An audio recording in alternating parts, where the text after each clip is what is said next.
GCCയിലെ സാഹചര്യങ്ങളൊക്കെ ഇങ്ങനെ നമ്മുടെ കൺട്രോളിലല്ലാതെ ഇങ്ങനെ കടന്നു പോകുന്നു. എല്ലാം ശരിയാവും, ഈ സമയം കടന്നു പോകും, കാര്യങ്ങളൊക്കെ ശരിയാവും. ചില അവസരങ്ങൾ നമ്മൾ ചില എഡ്യൂക്കേഷന് വേണ്ടി ഉപയോഗിക്കണമല്ലോ. ഇപ്പം നമ്മളിപ്പോൾ ഒരു ഉദാഹരണത്തിന് കൊറോണ സമയത്ത് നമുക്കെല്ലാവരും പല ആളുകളും ആങ്ഷൈറ്റി വരികയും ഒരു വെപ്രാളം വിഭ്രാന്തിയൊക്കെ ഉണ്ടാവുകയൊക്കെ ചെയ്തു. അതിൻ്റെ പ്രധാനപ്പെട്ട ഒരു കാരണം നമ്മൾ മരിക്കുമോ എന്ന ഭയത്തേക്കാൾ കൂടുതൽ അന്നുണ്ടായിരുന്ന ഒരു പേടി എന്താണെന്ന് വെച്ചാൽ നമ്മൾ പട്ടിണിയായി പോകുമോ, ചിലവിന് കൊടുങ്ങുമോ, അപ്പം പ്രവാസത്തിൽ നിൽക്കുന്ന ഒരു നാട്ടിലും പ്രശ്നം, നാട്ടിൽ പട്ടിണിയാവോ, അവിടെ പട്ടിണിയാവോ, EMI അടക്കാൻ പറ്റുമോ, അതിലേക്ക് ഞാൻ വരുന്നത്. അപ്പം ഒരു കാര്യം എല്ലാവരും നോട്ട് ചെയ്തത്, ഇപ്പോൾ എൻ്റെ ബിസിനസ് കമ്മ്യൂണിറ്റിയിൽ എപ്പോഴും ഞാൻ പറയാറുള്ള 2 പോയിൻ്റ്.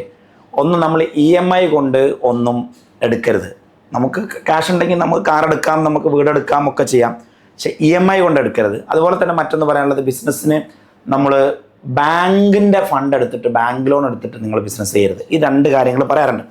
പലപ്പോഴും ആളുകൾ എന്നെ പല ലോജിക്കും വെച്ചിട്ട് എന്തുകൊണ്ട് ബാങ്ക് എടുത്തുകൂടാ, ബാങ്കിന് ആകെ 8% ഉള്ളൂ, മറ്റത് ഇൻവെസ്റ്റേഴ്സ് ആകുമ്പോൾ നമ്മൾ 12ഉം 15ഉം കൊടുക്കണ്ടേ, ബാങ്കല്ലേ നല്ലത്, ബാങ്കിൻ്റെ ഫണ്ട് നമ്മൾ ഉപയോഗപ്പെടുത്തല്ലേ വേണ്ടത്, കച്ചവടത്തിന് വേണ്ടിയിട്ടല്ലേ എന്നൊക്കെ പറഞ്ഞ് എന്നെ ന്യായീകരിക്കാറുണ്ട്. നമ്മൾ എന്തിനാ 30 ലക്ഷത്തിൻ്റെ കാറ് നമ്മൾ EMI എടുത്ത് വാങ്ങുന്നത്, നമുക്ക് നേരത്തെ അത് കുറച്ച് ക്യാഷ് കൊടുത്തിട്ട് പിന്നെ അതുകൊണ്ട് കച്ചവടം ചെയ്തിട്ട് പിന്നെ അങ്ങനെ 2 ടൈപ്പ് ആളുകൾ അവിടെ ഉള്ളത്. ഒന്നിപ്പം നമ്മുടെ എംപ്ലോയീസ്, ഒരു 25,000-30,000 രൂപ ശമ്പളം വാങ്ങുന്ന എംപ്ലോയീസ്, അവരുടെ ഞാൻ കുറേ ആൾക്കാരെ പഠിച്ചു നോക്കുമ്പം സാലറി ഇന്ന് കിട്ടും, ഈ നാളത്തെ സ്ഥിതിരസം, നാളെ ഐഫോണ് ഞാൻ ഉപയോഗിക്കുന്നത് 16 Pro ആണ്, എൻ്റെ സ്റ്റാഫ് ഉപയോഗിക്കുന്നത് 17 Pro Max ആണ്. അപ്പം 2-ാം തീയതി ഐഫോൺ EMI. ഞാൻ ഉപയോഗിക്കുന്ന HP-ൻ്റെ ലാപ്ടോപ്പാണ്, എൻ്റെ സ്റ്റാഫ് ഉപയോഗിക്കുന്നത് മറ്റേ MacBook Pro ആണ്. അപ്പോൾ അതിൻ്റെ EMI പോയി. ഞാൻ ഉപയോഗിക്കുന്ന ഒരു സാധാ ക്ലാസിക് എൻഫീൽഡാണ്, മറ്റൊരു ഡ്യൂക്കാണ് ഉപയോഗിക്കുന്നത്. അപ്പോൾ അതിൻ്റെ EMI പോയി. അപ്പോൾ ചുരുക്കി പറഞ്ഞാൽ സാലറി കിട്ടി ഒരു 5-ാമത്തെ 6-ാമത്തെ 7-ാമത്തെ ദിവസം ആകുമ്പോഴേക്കും ഇവരുടെ അക്കൗണ്ട് കാലിയാണ്. പിന്നെ ഇവർ മാസം മുഴുവൻ ഈ ഒരു സ്ട്രെസ്സ്. ഇപ്പോൾ ചിലവിന് പൈസ അല്ല, ഞങ്ങളുടെ ഇടയ്ക്കിടയ്ക്ക് വിളിക്കും, സാറേ വിശക്കുന്നുണ്ട്, ഒരു 500 ഉറുപ്പിക ഇടുമോ, തിന്നാൻ പൈസ അല്ല. അപ്പം നമ്മൾ നമ്മളെ ബ്ലാക്ക് മെയിൽ ചെയ്യാണ്. അപ്പം നമ്മൾ അയച്ചു കൊടുക്കും. അപ്പോൾ ഇവർ 6-ാം തീയതി ആകുമ്പോൾ അതിന് സാധനം തീർക്കുകയാണ്. ഞാൻ വേറെ ഐഡിയ എടുക്കണേ, സ്റ്റാഫിൻ്റെ സാലറി കിട്ടിയ ഒരു 10,000 മ്യൂച്വൽ ഫണ്ട് ഇങ്ങോട്ട് വാങ്ങും. ഇങ്ങോട്ട് വിശക്കണമെന്ന് പോയി വിളിക്കുമ്പോൾ ഞാൻ അങ്ങോട്ട് ഓൻ്റെ മ്യൂച്വൽ ഫണ്ടിൽ നിന്ന് എടുത്ത് പൈസ ഇട്ട് കൊടുക്കും. അല്ലാതെ കാരണം ആ ചൂടുണ്ടാവും. അപ്പോൾ ചുരുക്കി പറഞ്ഞാൽ EMI-ൻ്റെ ഒരു ഡേഞ്ചർ എന്താണെന്ന് വെച്ചാൽ ലോകത്ത് നമ്മൾ ഹിസ്റ്ററി എടുത്ത് EMI-ൻ്റെ ആയാലും ബാങ്ക് ലോണിൻ്റെ ആയാലും രണ്ടും ഞാൻ പറയാം. അതിലേക്കുള്ള ഒരു ബിൽഡപ്പാണ് ഞാൻ പറയുന്നത്. കഴിഞ്ഞ ഒരു 20 വർഷം എടുക്കുക.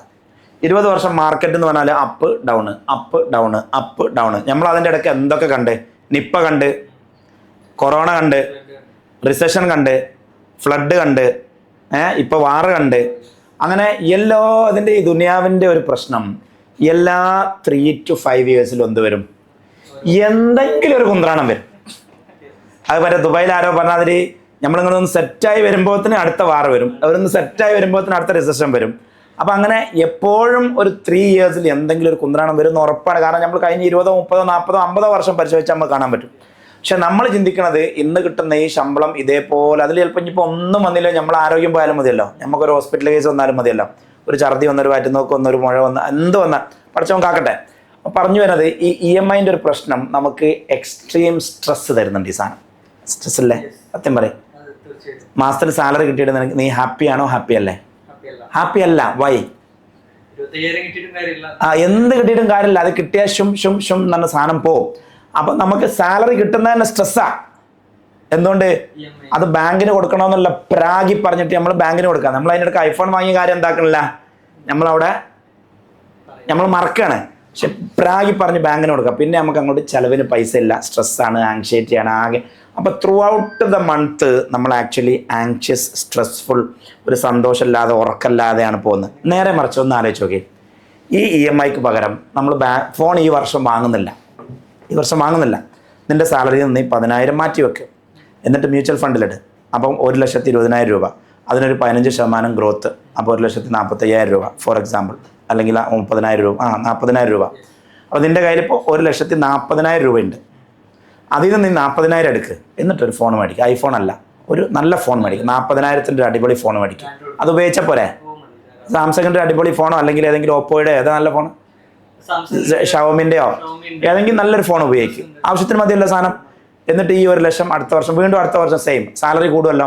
ഇപ്പോൾ സാലറി കൂടി വെച്ചാൽ എക്സ്പെൻസ് കൂട്ടണ്ട. ഈ 10,000 ഈ ഒരു മ്യൂച്വൽ ഫണ്ടിൽ ഇടുന്നത് നീ അതൊരു 15,000 ആക്ക്. അപ്പോൾ അടുത്ത വർഷം നോക്കുമ്പോൾ നീ ആദ്യത്തെ 1 ലക്ഷവും അതിൻ്റെ ഗ്രോത്തിൻ്റെ 15,000 1.15 പ്ലസ് പുതിയ ഒരു 1,80,000 രൂപ പ്ലസ് അതിൻ്റെ ഗ്രോത്ത്, അപ്പോൾ 3.5 ലക്ഷം രൂപയായി. 2 വർഷത്തെ കാര്യം ഞാൻ പറയുന്നത്. ഒന്ന് ആലോചിച്ച് നോക്കി, വെറുതെ നിൻ്റെ അക്കൗണ്ടിൽ ഇപ്പോൾ 3.5 ലക്ഷം രൂപയുണ്ട്, നിനക്ക് കടങ്ങളും EMI ഒന്നുമില്ല, എല്ലാ മാസവും സാലറി കിട്ടുമ്പോൾ ഇതിങ്ങനെ നടന്നു പോകുന്നു. മാസത്തിൽ ത്രൂ ഔട്ട് നിൻ്റെ കയ്യിൽ ക്യാഷ് ഉണ്ട്, അക്കൗണ്ടിൽ അവിടെ 3.5 ലക്ഷം പ്രോഫിറ്റ് ഉണ്ട്. Through out the month, last day of even salary വരുന്ന അന്ന് വരെ നിൻ്റെ അക്കൗണ്ടിൽ പ്രീവിയസ് സാലറിയുടെ കുറച്ച് ബാക്കിയുണ്ട്. ഒന്ന് ആലോചിച്ച് നോക്കി, എന്തൊരു പീസായിരിക്കും. ശരിക്കും പറഞ്ഞാൽ EMI കൊണ്ട് ജീവിതം കഴിയുന്നവരാണ് മിക്കവാറും യുവതലമുറ. EMI അല്ല, 1 വർഷം നിങ്ങൾ ക്ഷമിച്ചു നോക്കി, ഒറ്റ വർഷം ക്ഷമിച്ചാൽ മതി. EMI വേഴ്സസ് മ്യൂച്വൽ ഫണ്ട് എന്ന് പറഞ്ഞാൽ ക്ഷമയില്ലായ്മയാണ്. ഈ വർഷം ഐഫോൺ വേണോ, അടുത്ത വർഷം ഐഫോൺ വേണോ, അല്ലെങ്കിൽ അടുത്ത വർഷം ഫോൺ വേണോ. SIP ഇട്ടിട്ട് അതിൽ ക്യാഷ് ഉണ്ടാക്കിയിട്ട് ആ ക്യാഷിൻ്റെ ഒരു 40-30% എടുത്ത് ഫോൺ മേടിച്ചോളൂ നിങ്ങൾ, കടമില്ലാതെ. ആവശ്യമില്ലാത്ത സാധനങ്ങൾ മേടിക്കല്ലേ, അതൊരു ഭാഗം. അതായത് ഈ ക്രൈസിസ് വരുന്ന സമയത്ത് അല്ലെങ്കിൽ ആരോഗ്യ പ്രശ്നം സമയത്ത് EMI അടക്കാൻ കഴിയില്ല, സാലറി ചിലപ്പോൾ കിട്ടൂല. അപ്പം മിഡിൽ ഈസ്റ്റിൽ ക്രൈസിസ് വന്നു, മിക്കവാറും കമ്പനികളിൽ 4-5 മാസം സാലറി ഇട്ടു. നിങ്ങൾ എന്ത് ചെയ്യും? ഒന്നും ചെയ്യാൻ പറ്റില്ല, ഭയങ്കര സ്ട്രെസ് ആയിരിക്കും. പിന്നെ അവിടുന്ന് കടം വാങ്ങി, പിന്നെ ചെറിയ കടങ്ങളൊക്കെ തീർക്കാൻ വേണ്ടി വലിയൊരു കടം എടുക്കേണ്ടി വരും. അതായത് ചെറിയ ലോണൊക്കെ തീർക്കാൻ വേണ്ടി വലിയൊരു ലോൺ എടുക്കേണ്ടി ഒരു സ്ഥിതി. അപ്പം നമ്മൾ കടത്തിൽ നിന്നും കടത്തിലേക്കും സ്ട്രെസ്സിൽ നിന്നും സ്ട്രെസ്സിലേക്കും പിന്നെയാണ് നമ്മൾ പെട്ടെന്ന് പൈസ ഉണ്ടാക്കാനുള്ള ട്രേഡിങ്, അത് ഇത് കള്ളക്കടത്ത്, മറ്റത് മറിച്ചത്, അങ്ങനെയുള്ള പിന്നെ പൊടിക്കച്ചവടം, അങ്ങനെയുള്ള പരിപാടി, അങ്ങനെയുള്ള സ്റ്റോക്ക് മാർക്കറ്റ് എല്ലാം കൂടി ആയിട്ട് നാശത്തിൽ നിന്നും പിന്നെയും നാശത്തിലേക്ക് പോയി പണ്ടാരമടങ്ങുക എന്നൊക്കെ പറയില്ല, ആകെ ഇടങ്ങാറായിപ്പോൾ. ഇനി ബിസിനസ്സിലേക്ക് വരികയാണെങ്കിൽ, ബിസിനസ്സിലൊരു പ്രശ്നം എന്താണെന്ന് വെച്ചാൽ, നമ്മൾ വിചാരിക്കും എല്ലാ മാസവും ഇതുപോലെ കച്ചവടം നടക്കും, ഇതുപോലെ ലാഭം കിട്ടും, ഇതുപോലെ ബാങ്കിന് റിട്ടേൺസ് കൊടുക്കും. പറ്റില്ല. കൊറോണ സമയത്ത് നമ്മൾ 6 മാസം പൂട്ടിയിട്ടില്ലേ? നിപ്പ സമയത്ത് നമ്മൾ മാസങ്ങൾ പൂട്ടിയിട്ടില്ലേ? നമ്മളിപ്പോൾ വാറിൻ്റെ സമയത്ത് നമ്മൾ മാസങ്ങൾ പൂട്ടിയിട്ടുണ്ട് വരുമല്ലോ. അപ്പോൾ എപ്പോഴും 2-3 വർഷത്തിൽ ഈ സാധനം ഇങ്ങനെ വന്നുകൊണ്ടിരിക്കും. അപ്പോൾ ഈ വരുന്ന സമയത്ത് ഇപ്പോൾ ഒരു ഉദാഹരണം, നിങ്ങളുടെ കമ്പനിയിൽ ഒരു ഇൻവെസ്റ്റർ ആണുള്ളത് വിചാരിച്ചോ. ഇൻവെസ്റ്റർക്ക് നിങ്ങൾക്കൊരു കത്തയക്കാം. എന്ത് കത്തയക്കാം? വാർ സമയമാണ് അല്ലെങ്കിൽ കൊറോണ സമയമാണ്, ഷോപ്പൊക്കെ അടച്ചിട്ടിരിക്കുകയാണ്, അപ്പോൾ നമുക്കിപ്പോൾ ഡിവിഡൻഡ് എടുക്കാൻ പറ്റില്ല. അപ്പോൾ നമ്മളിപ്പോൾ തൽക്കാലം ബിസിനസ്സിനെ സർവൈവ് ചെയ്യാനുള്ള കാര്യങ്ങളാണ് നമുക്ക് ചെയ്യേണ്ടത്. അല്ലെങ്കിൽ ഇപ്പോൾ ഡിവിഡൻഡ് എടുത്ത ബിസിനസ് പൂട്ടിപ്പോവും. ഡിവിഡൻഡ് എടുക്കാൻ പാടില്ല. അവൻ എഴുതിയാൽ അവന് മനസ്സിലാവും. അങ്ങനെ അത് ഓൾറെഡി എവിടെ എഴുതിയിട്ടുണ്ട്? എഗ്രിമെൻറ്റിൽ എഴുതിയിട്ടുണ്ട്, ഫോഴ്സ് മേജറിൽ എഴുതിയിട്ടുണ്ട്. വാറ്, ഭൂമി കുലുക്കം, ഫ്ലഡ്, അങ്ങനെ സംഭവങ്ങളൊക്കെ വന്ന് ബിസിനസ് നശിച്ചു പോയാൽ അതിൻ്റെ ഉത്തരവാദിത്തം 2 കൂട്ടർക്കും ഉണ്ട് എന്നുള്ളതും ആ ലോസ് 2 കൂട്ടരും സഹിക്കണം എന്നുള്ളതുമാണ്. അതായത് ഞാൻ ഇറക്കിയ പൈസ ഉണ്ട് എനിക്ക് പോവും, നീ ഇറക്കിയ പൈസ ഉണ്ട് നിനക്ക് പോവും. പക്ഷേ ബാങ്കിൻ്റെ പ്രശ്നം എന്താ വെച്ചാൽ, ബാങ്ക് ലാഭത്തിൽ ഇതുവരെ പങ്കാളിയായിരുന്നു, പക്ഷേ ലോസിൽ എന്തല്ല, ബാങ്ക് പങ്കാളിയല്ല. ലോസിൽ പങ്കാളിയല്ല. ബാങ്കിന് ഇനി കൊറോണ വന്നാലും വേണ്ടില്ല, ആറ് വന്നാലും വേണ്ടില്ല, എന്താ തേങ്ങ വന്നാലും വേണ്ടില്ല, ഓൾക്ക് പോലെ പൈസ ഇട്ടണം. അല്ലെങ്കിൽ നമ്മുടെ ആധാരം അവിടെ ഉണ്ട്, അല്ലെങ്കിൽ നമ്മളിത് കൊടുത്തിട്ടുണ്ട്. ഇപ്പോൾ ഈ അടുത്ത് ഒരാൾ വന്നിട്ട് പറയാം, എന്തോ ഒരു സാഹചര്യം വന്നപ്പോൾ ബാങ്ക് ലോൺ എടുത്ത് പോയതാ, കച്ചവടത്തിൽ ഗവൺമെൻറ്റിൽ നിന്ന് ഫണ്ട് കിട്ടാൻ വൈകിപ്പോയി, അതിപ്പോൾ 2 വർഷമായിട്ടും ഫണ്ട് കിട്ടിയിട്ടില്ല. അപ്പോൾ ബാങ്കിൽ പൈസ തിരിച്ചടക്കാൻ പറ്റും, ബാങ്ക് അയാളുടെ റിക്കവറിക്ക് പോവാണ്. അതായത് അയാളുടെ വീടിൻ്റെ കൊളാട്ടറിൽ കൊടുത്തിട്ടുണ്ട്, അയാളുടെ ബിൽഡിങ് കൊടുത്തിട്ടുണ്ട്, അയാളുടെ നാട്ടിലുള്ള സ്വത്ത് കൊടുത്തിട്ടുണ്ട്, എല്ലാം കൊളാട്ടറിൽ കൊടുത്തിട്ടുണ്ട്. അപ്പോൾ അടുത്ത മാസം എല്ലാം ബാങ്ക് റിക്കവർ ചെയ്യാൻ പോവാണ്. അപ്പോൾ ഒരു പേയ്മെൻറ്റ് വഴിയാൽ മതി, വാറൊന്നും വരണ്ട. ഒരു സപ്ലയറുടെ അടുത്ത് നിന്ന് ഒരു നല്ല പേയ്മെൻറ്റ് വഴിയാൽ പോലും നമുക്ക് എന്തടക്കാൻ പറ്റില്ല, ബാങ്ക് ലോൺ തിരിച്ചടക്കാൻ പറ്റില്ല. എന്ന് മാത്രമല്ല, അതിൽ വേറെ സൈക്കോളജി കൂടി ഉണ്ട്. നമുക്ക് ബാങ്ക് ലോൺ ഉണ്ടാകുമ്പോൾ എല്ലാ മാസവും ഇത്ര രൂപ അടച്ചേ പറ്റൂ എന്നുള്ള ഒരു നിർബന്ധ ബുദ്ധി ഉണ്ട്. അതുകൊണ്ട് നമുക്ക് വിജയിച്ചേ പറ്റുള്ളൂ എന്നുള്ള, കച്ചവടം ഉണ്ടായേ പറ്റൂ, വിജയിച്ചേ പറ്റൂ, ലാഭം ഉണ്ടായേ പറ്റൂ എന്നുള്ള സ്ട്രെസ്സ് തുടക്കം മുതലേ ഉണ്ട്. ബിസിനസ് തുടങ്ങുമ്പോൾ ആ സ്ട്രെസ് തന്നെ ഒരു ആങ്സൈറ്റിയാണ്, ആ സ്ട്രെസ് തന്നെ ഒരു പ്രശ്നമാണ്. അങ്ങനെ പ്രഷറിൽ നമ്മൾ പെർഫോം ചെയ്താൽ എന്താവില്ല. ഇപ്പോൾ ഉസൈൻ ബോൾട്ട് ഓടുമ്പോൾ എനിക്ക് ഈ റേസ് ജയിച്ചേ പറ്റൂ എന്ന് വിചാരിച്ച് ഓടി നോക്കി, അയാൾ തോൽക്കും. 10ാം ക്ലാസ് പരീക്ഷ എഴുതുമ്പോൾ എനിക്ക് A+ കിട്ടിയേ പറ്റുമെന്ന് വാശി പിടിച്ച് എഴുതി നോക്കി, A+ കിട്ടൂല. നമ്മൾ റിലാക്സ് ആയി എഴുതുമ്പോഴാണ് A+ കിട്ടുക. റിലാക്സ് ആയി എൻജോയ് ചെയ്ത് ചിരിച്ചോടണ്ടേ, പുറത്തെ നോക്കിയിട്ട് എന്നൊക്കെ പറഞ്ഞിട്ട് ആ ചിരിച്ചോടിയാലേ കിട്ടുള്ളൂ. അപ്പോൾ ചുരുക്കി പറഞ്ഞാൽ ആ സ്ട്രെസ്സ് ബിസിനസ്സിനെ തകർക്കും. ഏത്? നിർബന്ധമായി ഞാൻ വിജയിച്ചേ പറ്റുള്ളൂ, എനിക്ക് മാസത്തിൽ EMI കൊടുത്തേ പറ്റുള്ളൂ, ബാങ്കിന് ലോൺ റിട്ടേൺ അടച്ചേ പറ്റുള്ളൂ എന്നുള്ള സ്ട്രെസ് ബിസിനസ്സിന് തകർക്കും. ബാങ്ക് അല്ലെങ്കിൽ ഇത്തരം ലോണ്, ഫൈനാൻഷ്യൽ കമ്പനികൾ പ്രോഫിറ്റിൽ മാത്രമേ പാർട്ട്ണറുള്ളൂ, എന്തെങ്കിലും പാർട്ട്ണർ അല്ല. നഷ്ടത്തിലോ പ്രതിസന്ധിയിലോ അവർ പാർട്ട്ണർ അല്ലാത്തത് കൊണ്ട് ഒരു എത്തിക്കൽ ബിസിനസ് ചെയ്യുന്ന ഒരാളാണെങ്കിൽ അയാൾ ശ്രദ്ധിക്കേണ്ട ഏറ്റവും പ്രധാന സാധനം, you take investors, you take partners. Partners എന്താണെന്ന് വെച്ചാൽ ലാഭമുണ്ടെങ്കിൽ എല്ലാവർക്കും ഉണ്ട്, അതിൻ്റെ റിസ്ക്, അതിൻ്റെ ബെനിഫിറ്റ് ഡിസ്ട്രിബ്യൂട്ടഡ് ആണ്. ലോസ് ഉണ്ടെങ്കിൽ എല്ലാവർക്കും ലോസ് പോകുന്നു, പക്ഷേ അതിൻ്റെ റിസ്ക്കും ഡിസ്ട്രിബ്യൂട്ടഡ് ആണ്. ആരും ഒറ്റയടിക്ക് തകർന്നു പോകുന്നില്ല. എല്ലാവരുടെയും സമ്പത്തിൻ്റെ ഒരു അംശം അതിൽ ഇൻവെസ്റ്റ് ചെയ്തിട്ടുള്ളൂ. അങ്ങനെ ഒരു കലക്റ്റീവ് പ്രോഫിറ്റും കലക്റ്റീവ് റിസ്ക്കും, കലക്റ്റീവ് പ്രോഫിറ്റും ഷെയർ ചെയ്യപ്പെടും. കിട്ടണ മുമ്പ് നമുക്ക് എടുക്കാൻ പറ്റില്ല.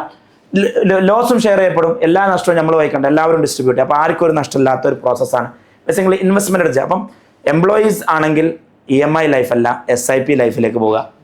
ബിസിനസ്സുകാരാണെങ്കിൽ ബാങ്ക് ലോൺ ലൈഫല്ല, ഇൻവെസ്റ്റ്മെൻറ്റ് എടുത്തിട്ട് ചെയ്യുക. അപ്പോഴത് ചെയ്യാൻ പറ്റില്ല. അതല്ലാത്തത് എപ്പോഴും ബാങ്കുമായിട്ടോ EMI ആയിട്ടോ കണക്ട് ആയി കഴിഞ്ഞാൽ മെൻ്റൽ സ്ട്രെസ് വരും, ലൈഫിൻ്റെ സമാധാനം പോകും.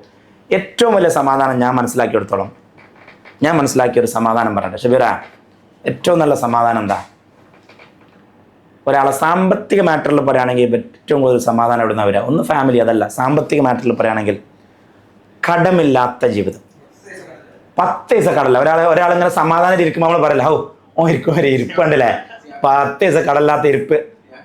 ഒരാൾ സമാധാനം ഇരിക്കുമ്പോൾ നമ്മൾ പറയല, നമ്മുടെ ഷാപ്പ് എപ്പോഴും പറയും, ഓരോ ഇരിപ്പുണ്ട്, 10 പൈസ കടല്ലാത്ത ഇരിപ്പാണ്. അപ്പോൾ 10 പൈസ കടല്ലാത്ത ഇരിപ്പ് കണ്ടറിയാം, അത് ഭയങ്കര പീസ്ഫുൾ ആയിരിക്കും. ആ ഒരു ദിനം എല്ലാവർക്കും വന്നെത്തട്ടെ എന്ന് പ്രാർത്ഥിക്കുന്നു. No EMI, no bank loans.